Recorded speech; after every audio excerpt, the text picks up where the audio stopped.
suis Marie-Lou, la pro des petits pots. C'est l'heure de parler de cosmétiques. Bonjour tout le monde! Aujourd'hui, je vous partage une de mes passions en cosmétique, c'est-à-dire les exfoliants et l'exfoliation en général. J'adore m'exfolier. Je pense que la plupart des gens qui ont déjà essayé l'exfoliation aiment ça, la sensation de douceur qu'on a immédiatement après, puis de fraîcheur au niveau du teint. On le voit immédiatement, puis c'est un des produits les plus satisfaisants à utiliser à cause de ça, parce que les résultats sont toujours immédiats. Mais au-delà de ça, c'est quoi l'exfoliation? Quels sont les types d'exfoliation, puis aussi quels sont mes exfoliants favoris. L'exfoliation à la base, c'est un processus naturel. À la surface de notre peau, on a différentes couches de cellules qui voyagent vers l'extérieur. Donc autrement dit, mes cellules neuves naissent à la base et migrent vers l'extérieur, et ce faisant, elles deviennent de plus en plus sèches, de plus en plus ternes et constituent dans le fond notre première défense. Les cellules mortes ont une fonction physiologique importante au niveau de la peau, c'est-à-dire nous protéger des agressions, nous protéger de la déshydratation principalement. Ces cellules mortes-là s'éliminent normalement naturellement par un processus qu'on appelle justement l'exfoliation.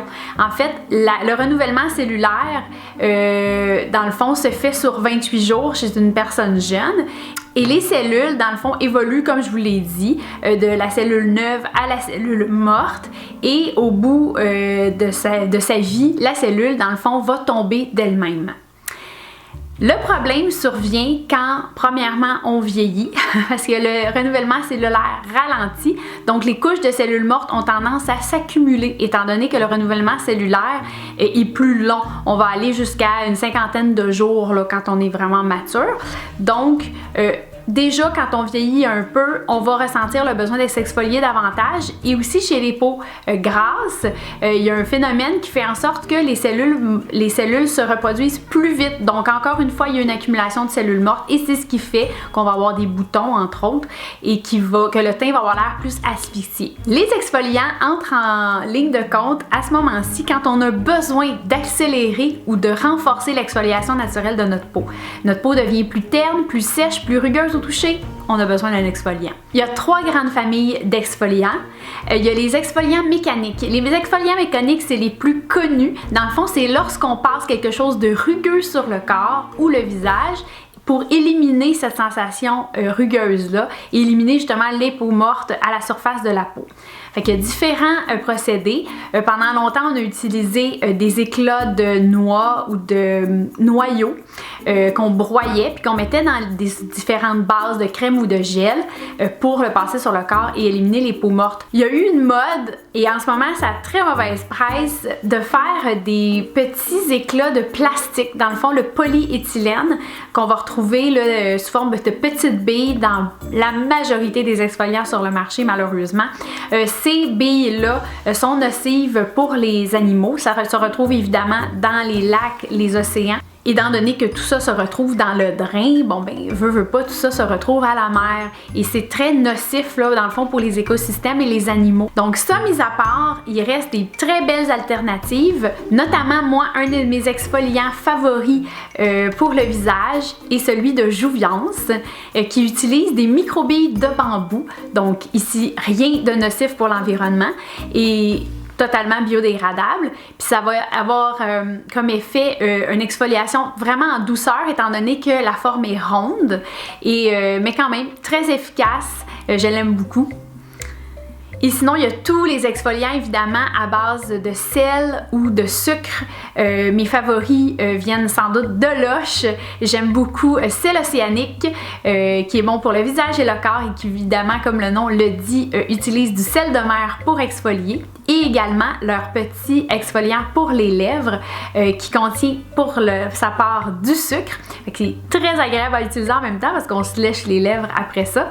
Et ça a bon goût, c'est agréable, c'est très très doux pour les lèvres. Finalement, il y a également l'utilisation de fibres, notamment, vous savez, les fameux gants exfoliants qu'on peut se procurer, notamment en pharmacie. Moi, j'ai découvert le gant Renaissance il y a plus d'1 an et j'en suis red dingue. C'est une innovation de Daniel Henkel qui s'inspirait dans le fond des traditions de son pays d'origine. Puis dans le fond, là, tout ce qui est en rapport avec la thalassothérapie et les bains là-bas, ben, on utilise des gants avec un tressage très particulier qui fait en sorte qu'on va aller déloger les peaux mortes de manière vraiment là, époustouflante. Je l'ai utilisé après un bon bain relaxant. La peau était bien adoucie et ramollie déjà par le trempage. Passer le gant après ça sur la peau, c'était extrêmement agréable. Ça l'a rendu ma peau super douce. C'était absolument incroyable. Les deux autres formes d'exfoliants, c'est des formes qui sont un petit peu moins connues, puis des fois qui font un petit peu plus peur. La première, c'est l'exfoliation enzymatique. Des enzymes, on en a dans le corps naturellement. C'est ça qui fait, entre autres, qu'on digère. Donc, je sais pas si vous commencez à faire 1+1, mais dans le fond, ce que ça fait, c'est que ça va aller couper des liens chimiques, comme dans la digestion. Fait que, évidemment, on va pas se faire dévorer le visage. Si vous mettez un exfoliant enzymatique, c'est simplement qu'on va aller chercher une enzyme d'origine végétale qui va aller, dans le fond, couper les petits liens entre les peaux mortes et les cellules encore neuves et saines. Puis il va faire une exfoliation, mais sans qu'on ait à frotter.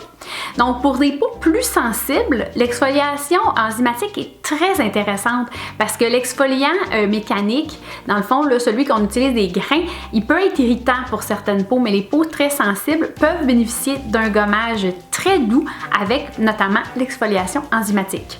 Mon favori de tous les temps, c'est la mousse gommante magique de Jean d'Estrie. Je l'utilise depuis des années, littéralement.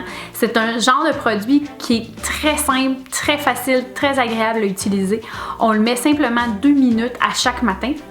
C'est particulièrement efficace pour justement des peaux sensibles à tendance sèche, qui a beaucoup d'accumulation de peau sèche puis de peau morte, puis on veut pas aller frotter. Là. Moi, j'ai tendance à faire des rougeurs, donc c'est vraiment un produit que j'adore utiliser pour sa douceur et son efficacité au quotidien. Finalement, il y a l'exfoliation chimique. Alors attention, là, on a peur parce que c'est avec des acides alpha hydroxylés ou des acides bêta hydroxylés. Donc c'est très épeurant, ces grands mots-là. Je vous rassure tout de suite, tous ces acides-là sont des extraits de végétaux. Donc le plus efficace du lot étant probablement l'acide glycolique, qui est un extrait de canne à sucre. Donc rien d'épeurant là. Dans le fond, ces acides-là, quand ils vont être déposés sur la peau, vont justement aller couper eux autres aussi le petit lien entre la peau morte et la peau encore neuve, encore vivante. Vu que ce sont de très petites molécules, elles peuvent pénétrer très en profondeur dans l'épiderme. Ce que ça fait, c'est que non seulement il va y avoir une exfoliation là, en surface, mais aussi à l'intérieur des pores.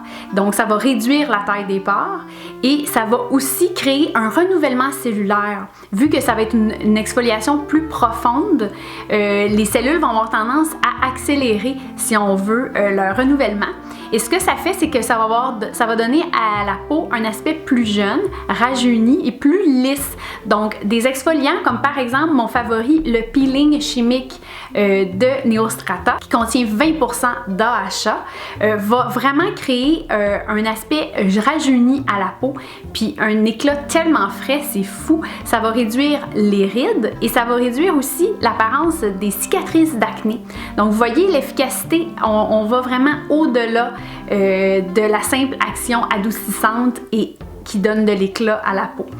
Fait que ça vous donne une bonne idée, dans le fond, de tout ce qui existe sur le marché au niveau des exfoliants et c'est quoi la différence entre eux. Étant donné que les cellules mortes constituent notre première défense, il faut faire attention de doser l'exfoliation, sinon on n'aura plus autant de plaisir. Ça risque de nous irriter ou d'altérer un petit peu notre hydratation. Donc les exfoliants, on va recommander ça 1 à 2 fois par semaine en général. Sauf quelques exceptions, des exfoliants extrêmement doux. Il y en a certains qui sont conçus pour être utilisés de manière quotidienne, mais il faut toujours doser selon nos propres sensations.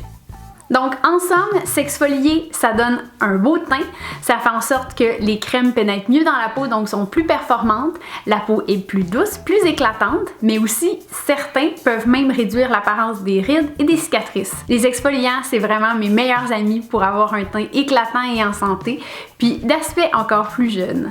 J'espère que ça vous a intéressé. Si vous avez des questions, n'hésitez pas à me les poser dans les commentaires en bas. Sinon, je vous dis à une prochaine vidéo. Bye!